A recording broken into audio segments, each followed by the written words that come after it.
The man they ignored was the man who built it. In a restaurant, murmuring with soft conversations and the clinking of wine glasses, a black man stepped inside. He wasn't loud, didn't draw attention to himself. Yet, somehow, the moment he entered, the air changed.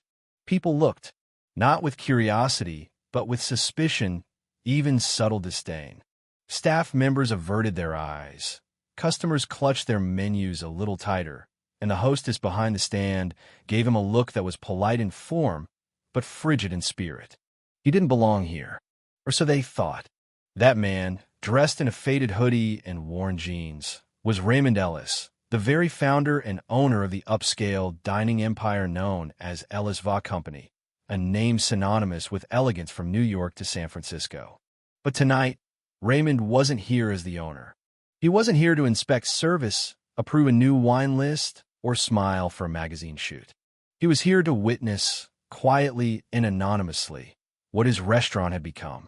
He slid into a corner booth unnoticed. Around him, the scent of butter-poached lobster, aged ribeye, and truffle risotto filled the air. Laughter danced between tables draped in fine linens. Waiters in tailored black moved like clockwork, except around him. Raymond rubbed his calloused hands together beneath the table. His old sweatshirt bore a faded college logo. His sneakers were scuffed. He hadn't dressed like this in years, not since he was bussing tables at a hotel in Savannah, dreaming about one day running his own kitchen. Those dreams had brought him through culinary school, across Europe's finest kitchens, and back to the States where he'd built Ellis Va Company. From a rundown diner into a multi-million-dollar restaurant brand. But success hadn't made him forget where he came from. Lately, though, it seemed like his own team had. The first complaint had arrived 6 months earlier, just a vague Yelp review. Then another, then dozens more. Stories of people of color being overlooked by staff, patrons in modest clothing being turned away, couples being ignored while others were welcomed with wine and compliments. The pattern was clear. If you didn't look the part, you didn't get the service. Raymond had dismissed them at first. He trusted his staff. He had trained them personally, hadn't he? But the last email stuck with him. I saved up for months to take my dad to your restaurant. I wore my best dress.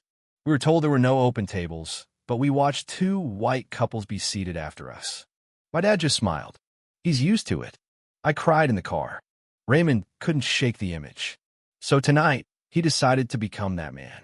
He left his penthouse without his wallet full of black cards, without his Rolex or his driver. He rode the bus. He stood in line. He walked in wearing what he used to wear when no one knew his name. And just like that, he was invisible again. At the hostess stand, Madeline Pierce, mid-30s, poised with an elegance trained by years in upscale hospitality, barely glanced up. "Can I help you?" she said coolly. Raymond nodded. "I was hoping to get a table." Her eyes flicked over his hoodie, then narrowed slightly. "Do you have a reservation?" "No." Madeline sighed. "We're fully booked tonight." Raymond pointed casually toward 2 empty tables in clear view. "Those are for VIPs." He knew it. He had put that policy in place. But clearly, he didn't look like a VIP tonight. Just as she was about to turn away, a voice came from behind the podium. "I've got him." A young server stepped forward. Jada Monroe, mid-20s, soft-spoken but firm. Her natural curls were pinned back, her uniform neat, her posture proud despite the fatigue in her eyes. "The booth near the window is open," she said, grabbing a menu and gesturing for Raymond to follow. Madeline hesitated, her expression unreadable. Then, reluctantly, she stepped aside. Raymond followed Jada through the restaurant. He could feel the stares, curious, confused, some openly irritated. A few servers exchanged glances.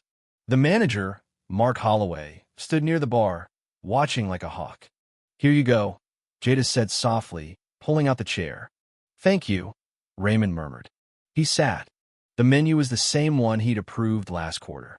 Every dish, every wine pairing, familiar. But tonight it all felt foreign. Jada returned with a glass of water. "Can I get you started with anything?" "Just the soup." "Tomato, right?" She nodded. "Coming right up." Mark approached her as she walked back to the kitchen. His voice was low but tense. "Don't waste time on that table." He's a guest, she said simply. You know what I mean. He's not our clientele. He deserves respect, she replied. Mark's tone dropped. We don't hand out free food, and we sure as hell don't let the wrong image sit by the window. Raymond heard it all.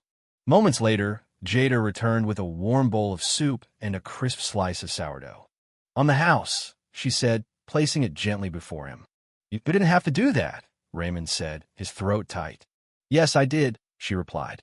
The soup was rich, made with roasted heirloom tomatoes and fresh basil. It tasted exactly as he remembered, and yet what moved him was not the flavor, but the gesture. Small, brave, honest. He watched as Mark pulled Jada aside again. The exchange was sharper this time. Mark gestured toward the kitchen. She refused to look away. Raymond let the moment sit. Then he stood. He walked slowly to the bar, catching the eye of every person in the room. Conversations dipped. Heads turned. Mark stiffened. I hope everything's to your satisfaction, he said smoothly, his fake smile in full bloom. Raymond looked him in the eye. Funny thing about respect, he said. It tells you more about a place than the food ever will. Mark blinked. Excuse me. Raymond reached into his pocket and placed a card on the bar. You're fired. Mark's jaw dropped. Whispers spread like wildfire. Jada stood frozen at the back of the room. Raymond walked over to her. You stood up when no one else did. Now it's my turn. He handed her another card. She stared at it. General manager? Effective immediately. I don't know what to say. He smiled. Just say yes. Tears welled in her eyes. She nodded. Raymond turned back to the staff. This place changes tonight. Everyone gets respect. Rich or poor. Black, white, dressed up or down. If that's not something you can live with, you're free to leave. No one moved. But something had shifted. Deeply. Penet week, Aulit Vagal. Made headlines. Founder fires manager after experiencing discrimination in own restaurant. Anonymous visit uncovers truth. Raymond didn't give interviews. He let the story speak for itself. And Jada? She ran that restaurant with integrity, grace, and an unshakable belief that kindness was never wasted. Because she had seen the man no one else had bothered to look at. And now, the world was finally seeing her too.